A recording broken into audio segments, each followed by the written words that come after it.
Guys, good evening. Kasi gabi na dito, good evening na. Gabi na. Ito po yung guys, tinatakpan na namin yung hindi na makikita yung seal ng battery seal ng hybrid.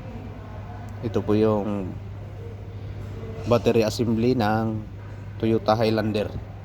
Toyota Highlander guys. Ito po yung battery niya, mahaba malaki. Oh.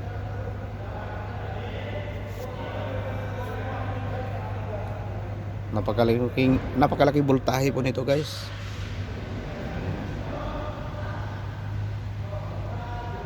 Kasi ang trouble code dito po ay nagpapakita na may connection na nagdulos doon sa battery seal, kaya binuksan namin kanina.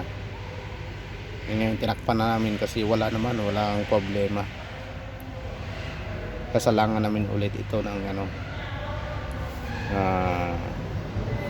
scanner para makikita talaga anong diferensya, kasi ayaw umandar ito Kung mayroon nan pong nag-views nitong video na to, kung may suggestion po kayo na pwede kayong mag-comments sa baba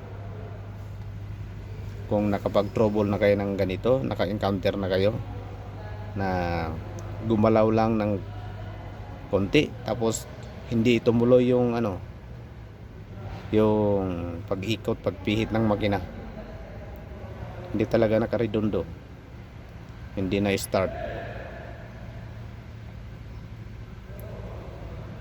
Kaya ito, pinagtsagaan naming sinesearch, tinitingnan kung ano talagang problema nito. Bago ito guys, model 2023 Toyota Highlander.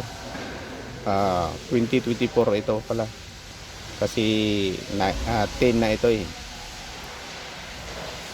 2023, ibig sabihin model 2024 na po itong Toyota Highlander hybrid unit po ito guys. Kaya ito po yung battery niya, nagka-problema po dito ang sinasabi po sa scanner. Yan po guys, yun ang niya, dashboard niya.